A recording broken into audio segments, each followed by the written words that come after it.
Chico Picadinho, ou Francisco Costa Rocha, foi um assassino responsável pela morte de 2 mulheres, entre os anos de 1966 e 1976. Seus delitos foram tão pavorosos que chocaram todo o país. Olá, esse é o canal Literando na Madrugada, sejam todos bem-vindos. Deixa seu like aí se vocês gostarem do vídeo, comentem o que vocês acham desse caso, se vocês já conheciam. O que eu não falei, provavelmente vocês colocam nos comentários também, que às vezes é muita coisa. Dá muito trabalho para fazer, gente. Então, se vocês estão realmente gostando, deixa o like, comenta, se inscrevam no canal, que isso me ajuda bastante no crescimento do canal, tá ok? Então, vamos ao caso de hoje. Francisco da Costa Rocha, o Chico Picadinho, nasceu em Vila Velha no dia 27 de abril de 1942. Nascido e criado em Vila Velha, no estado do Espírito Santo, teve uma infância muito pobre. Seu pai era exportador de café e abandonou ele desde criança. Então, seus pais eles eram amantes, na verdade. Ela era prostituta e tinha um caso com o pai dele.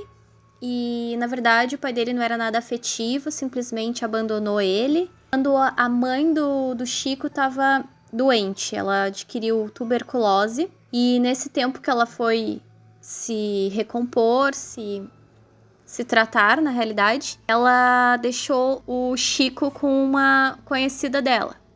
E aí que começou o terror dele na infância, porque, bom, já era difícil, né? Mas esse casal era muito agressivo com ele, não era nada afetivo. O cara lá que tava cuidando dele acabou abusando dele sexualmente. E a mulher que tava cuidando dele batia muito nele. Aí depois desse período, a mãe retornou, buscou ele pra morar com ele.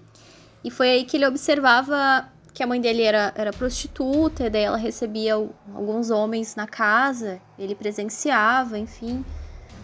Então isso foi gerando também o comportamento dele bem difícil, bem complexa a história. Aí também ele começou a maltratar os animais, ele matava gatos.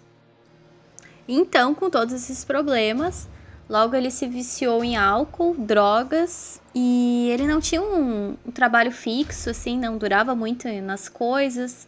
Ele tinha um hábito muito boêmio, né, da noite, de álcool, drogas, como eu comentei antes. E ele era bissexual também, então o sexo era muito presente na vida dele, mas de uma forma muito patológica, entende?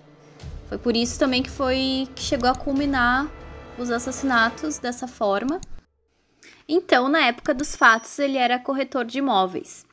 E por esse hábito boêmio que ele tinha, ele frequentava a Boca do Lixo, que era esse nome, que era um lugar marcado pela prostituição e consumo de drogas, em São Paulo. Então, nessa fase, ele morava junto com um amigo, que era cirurgião médico, chamado Caio.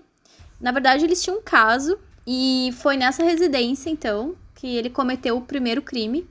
Em agosto de 1966, ele conheceu a Margaret Suida, que ela era uma bailarina austríaca, e eles estavam lá nesse lugar, nessa rua, e eles beberam juntos e conversaram. Ela não desconfiou nada dele, né?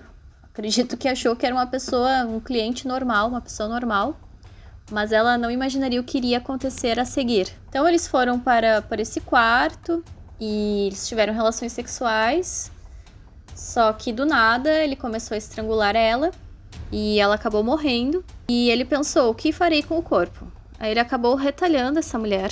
Gente, é horrível isso. E depois a levou pro banheiro, né? Houve a retaliação e ele acabou deixando o corpo lá mesmo, tentou colocar no vaso sanitário, mas não deu certo. E então, depois do que ele cometeu com ela, ele simplesmente sentou no sofá e dormiu. Aí depois disso, ele resolveu avisar o Caio, que morava com ele, que dividia um quarto, enfim, que ele havia matado uma pessoa e pediu para que ele não contasse para ninguém. Só que isso não aconteceu, ele chamou a polícia e ele foi preso. E ele não teve nenhuma resistência à prisão. Então, o Francisco diz que a motivação do crime foi pelo fato de Margaret se parecer muito com sua mãe no sentido da profissão, por ela se prostituir, se envolver com homens por status e dinheiro. Há quem diga também que ele perdeu a cabeça pela Margaret ter ridicularizado ele, mas sinceramente nada justifica esse crime. Francisco foi condenado a 18 anos de reclusão por homicídio qualificado, somados a mais 2 anos e 6 meses pela destruição do cadáver. Posteriormente, então, ele teve a pena diminuída para 14 anos e 4 meses de reclusão. Então, na prisão ele estudou, trabalhou, ele ouvia muita música clássica, pintava, lia muitos livros. Ele não teve nenhum problema de comportamento na cadeia. Se dava bem com todos os presos lá, todo mundo achava que ele nem tinha cometido esse crime pela forma como ele se comportava. Porém, ele ficou apenas 8 anos preso após esse primeiro crime, e em 1974 ele estava em liberdade. Então ele teve um parecer realizado pelo Instituto de Biotipologia Criminal, então que foi excluído o diagnóstico de personalidade psicopática. Então, depois de ele ser solto, ele se casou, teve um filho, só que daí a esposa começou a exigir mais a presença dele, atenção para essa criança, e ele, com todos os problemas que ele já teve, com tudo que ele fez, ele não quis saber do filho, abandonou e se casou novamente, teve um outro filho, e esse filho sofria de problemas psiquiátricos. Então, novamente, ele se separou, ele voltou a frequentar a boca do lixo. Então, ele se entregou à vida noturna com bares, sexo e drogas. A sexualidade sádica dele começou a virar rotina e com práticas cada vez mais agressivas. No ano de 1976, então, Francisco conheceu Rosemary. Eles foram para um quarto de hotel, tiveram relações sexuais e ele acabou estrangulando ela. Ela adormeceu e, de repente, ela acordou e viu que ele estava tentando morder o pescoço dela, então sangrou. E ela viu também que ela tinha sido ferida com uma faca. Ela estava grávida na época, o que resultou a perda do seu filho. E ele, com medo, acabou fugindo. E ela prestou queixa contra ele. Então, depois desse ataque a Rosemary, depois de um mês, ele voltou a atacar, mas dessa vez para matar. Ele conheceu uma prostituta chamada Angela, que na época ela tinha 34 anos. E ele foi com ela para um apartamento de um amigo. Eles tiveram relações sexuais, ele estrangulou ela. E a mesma coisa se repetia, ele esquartejou ela, talhou seu corpo e colocou em sacos plásticos e numa mala. E depois de fazer o ato, ele simplesmente adormeceu no sofá. Aí o Joaquim chegou no seu apartamento, conseguiu entrar em casa, que é o amigo do Chico Picadinho, entrou e se deparou com aquela cena horrenda. E logo já chamou a polícia. E ele estava em todos os jornais, esse crime, então ele estava sendo bem procurado pela polícia. E o Chico Picadinho foi preso, enquanto ele era, como todo psicopata, muito vaidoso, ele comprou o jornal, ele estava lendo o jornal em que ele era capa, e ele foi preso nesse exato momento, enquanto ele lia o jornal. Então, Francisco foi examinado e foi considerado semi-imputável por se tratar de portador de personalidade psicopática de tipo complexo. Então, esse tema é bem complicado, ele segue nessa casa de custódia de Taubaté até hoje. Ele tem 78 anos atualmente. Alguns juízes falam que ele já pode se integrar à sociedade, viver em sociedade normalmente.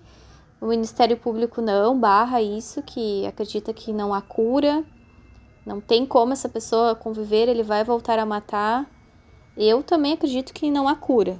Gostaria de saber de vocês o que vocês acham, que ele poderia voltar a conviver normalmente sem matar. Eu acredito que não, hein, que ele voltaria a matar, sim. Então, esse foi o caso de hoje do canal Literando na Madrugada. Espero que vocês tenham gostado, deixa seu like, comenta aqui embaixo o que vocês acharam desse caso, ideias para biografias, novos casos criminais. Esse caso eu achei bem difícil de fazer, bem complexo, porque envolve atitudes muito cruéis e atrozes. Então, pessoal, por hoje é isso e até breve.